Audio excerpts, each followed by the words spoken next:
नब्बे के दशक में कश्मीर के हिंदुओं पर हुए अत्याचार और पलायन जैसे गंभीर मुद्दों पर पहली बार कोई ऐसी फिल्म बनी है जिसके लिए पूरे देश में इस कदर दीवानगी देखी जा रही है कि कहीं सिनेमा घरों में जय श्री राम के तो कहीं भारत माता की जय के जयकारे लग रहे हैं। तो वहीं कथावाचक भी अपनी कथाओं में लोगों से द कश्मीर फाइल्स देखने की अपील कर रही हैं। चाहते हो तो कश्मीर फाइल्स जाके जहां भी मौका मिले देख लेना। द कश्मीर फाइल पूरी फिल्म को अच्छे से देख लेना। 11 मार्च को रिलीज हुई डायरेक्टर विवेक अग्निहोत्री की फिल्म कश्मीर फाइल्स में कश्मीरी हिंदुओं के दर्द को इस तरह पर्दे पर उतारा गया, जिसे देखकर दर्शक कहीं आंसुओं में डूब रहे हैं तो कहीं भारत माता की जय के नारे लगा रहे हैं। वंदे वंदे वंदे वंदे।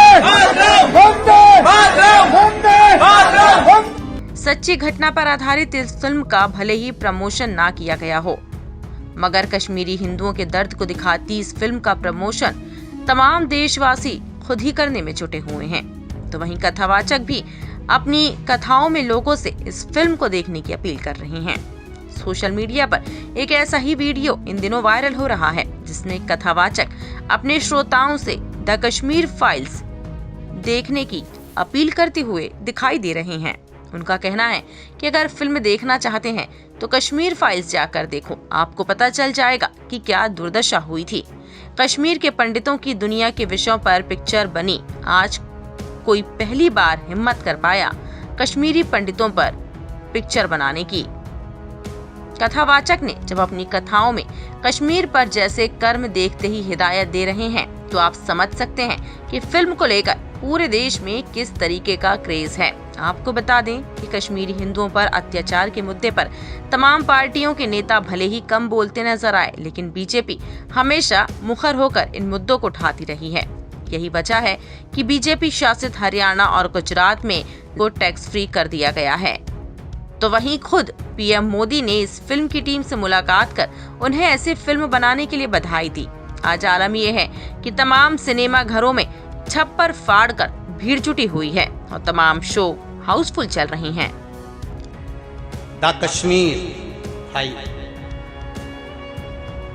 पूरी फिल्म को अच्छे से देख लेना।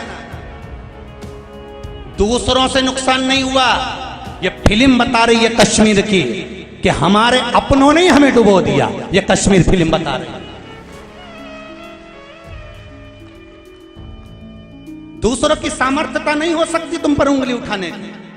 कोई हमारा ही अपना घर फोड़ने वाला होगा जो मिल जाता है और पूरे घर में आग लगवा देता है। ऐसे बहुत मिलेंगे। शंकर जी पे दूध चढ़ाने से क्या होता है? शंकर जी पे पानी चढ़ाने से क्या होता है? काली मिर्ची क्यों चढ़ाना चाहिए? अपने को टांग खींचने के लिए आएंगे। इन्हीं को पहचानना, इन भेड़ुओं को, इन्हीं भेड़ुओं को पहचानना और फिर इन पे जोरदार सिंदूर मंगवा के चोला चढ़ाना है। दूसरी जगह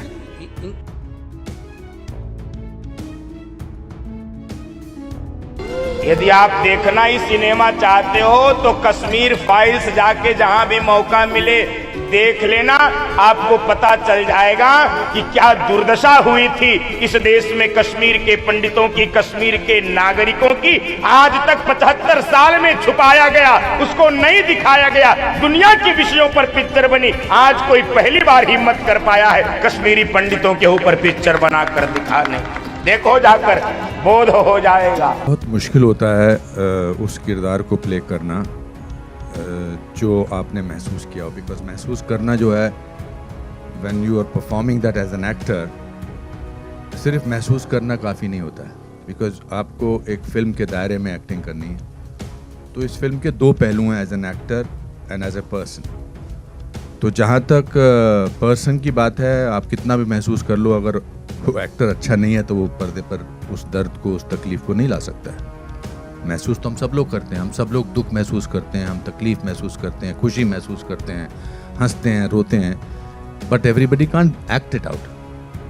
that's a job of an actor to do that. So I want to separate two issues over here. One is that just because I'm a Kashmiri Pandit does not mean that I will be able to portray that pain brilliantly unless I can project what I am feeling. जब विवेक ने मुझे पता लगा कि वो ये film कर रहे हैं और उन्होंने मुझे ये रोल दिया, और सबसे पहली बात जो इन्होंने मुझे बोली कि मैंने कहा इस कैरेक्टर का नाम क्या रखा है, तो इन्होंने कहा पुष्करनाथ. ना पुष्करनाथ मेरे पिताजी का नाम है, मेरे अपने पिताजी का. तो हम जब देहरादून पहुँचे इसकी शूटिंग करने के लिए, तो मिथुन जी और पुनीत और दर्शन ऑलरेडी शूटिंग कर रहे थे. अलग से एक फिल्म का माहौल ही कुछ अलग था. ऐसा लग रहा था कि कुछ बहुत ही इम्पॉर्टेंट फिल्म बन रही है, क्या हो रहा है, क्या सिचुएशन है. हम तो बाहर से आए थे, फ्लाइट से ऐड किए थे, रास्ते में खाना वाना खा के गए थे. And then it dawned on me what it is to be playing Pushkarnath, a simple normal human being जिसको कोई दुनिया की ऐसी चीज़ों का पता नहीं है. I was representing a normal Kashmiri Pandit from Kashmir, which my father represented very well. And then it was difficult to do that role, because how do I separate the emotions of Anupam Kher from the emotions of actor Anupam Kher? What is real and what is acting? So from that point of view, it was one of the most difficult roles. He gets dementia, he does not know what is happening, he has to, and on top of it, I was doing scenes with Darshan, who was not on the same wavelength as a character of Pushkarnath. So it was a difficult job. Plus कहानी वो थी जो मैं सुन चुका था अपने रिश्तेदारों से, करीबी रिश्तेदारों से, मेरे मामा से, मेरी माँ से, और हम सब वो अंडर द रग उसको जब छुपाते हैं ना, जब तकलीफ बहुत ज़्यादा होती है तो उसको दबा के रखते हैं. That's why it turns into depression. But I am so happy that Vivek, you and Pallavi, you made this film, because आप लोग तो बहुत सारी चीज़ों से जूझते हैं एज जर्नलिस्ट, बट इस कमरे की खामोशी बताती है कि आज आपको भी कहीं तो झटका लगा है. And that is the biggest achievement I will say of the film, because when pain reaches other people then half the job is done. So I think this is what this film has done. Thank you so much sir, thank you so much. Vivek sir, this one's for you. मैं आपसे जानना चाहूँगा, generally क्या होता है, film आने वाली होती है, बहुत हल्ला गुल्ला मचाया जाता है, मार्केटिंग होती है, प्रमोशंस होते हैं.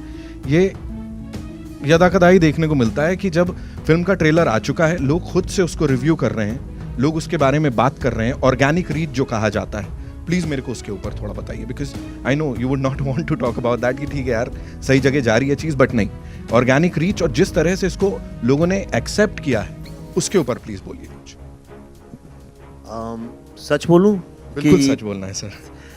डिप्लोमेटिकली बोलूं, देखिए ऑर्गेनिक रीच, ऑफ कोर्स मैं मीडिया का स्टूडेंट हूँ, मैंने कम्युनिकेशन में ही पढ़ा है, one of the best institutes in the world. तो आप बिल्कुल सही कह रहे हैं. एक होता है ऑर्गेनिक रीच जो लोग खुद एक दूसरे तक पहुँचाते हैं मैसेजिंग, और दूसरा होता है एक hyped up reach, you know, जहाँ आप इतनी ज़्यादा हाइप क्रिएट कर दें, इतनी हाइप क्रिएट कर दें कि लोग एक इवेंट बन जाए और मजबूरी में लोग कहें भाई हमें तो इस इवेंट का पार्ट होना, चाहे वो अच्छा हो चाहे बुरा हो. तो साल में 5-6 फिल्में इंडिया में रिलीज़ होती हैं, 6-7-8 मैं कहूँगा, जो लोगों ने डिसाइड कर लिया कि वो चाहे 2024 में आए चाहे 2026 में आए, ये एक बहुत बड़ा इवेंट होगा, हमें इसका पार्ट बनना है. हमारे आसपास भी ऐसी फिल्में आ रही हैं. 3 साल से सारा मीडिया लिखता है कि ये फिल्म तो लोग देखेंगे, यानी मीडिया ने डिसाइड कर लिया घर घर जाके कि उस फिल्म को कौन देखेंगे. अब जब मीडिया ने डिसाइड कर लिया तो लोगों तक वो बात पहुँच ही जाती है. पर मैं जितनी फिल्में बना रहा हूँ अब इन विवेक अग्निहोत्री 2.0 में, उसमें इन फिल्मों को हाइप अप करने का स्कोप ही नहीं है, क्योंकि वो इतनी रियल है, इतनी जुड़ी हैं ज़मीन से, और ऐसा कोई हमारे साथ उस तरह के भी स्टार्स और एक पूरा मसल और मैकेनिज़्म काम नहीं करता है हमारे साथ भी जो वो हाइप क्रिएट कर सके. तो हम तो सिर्फ जनता जनार्दन के ही सहारे रह सकते हैं.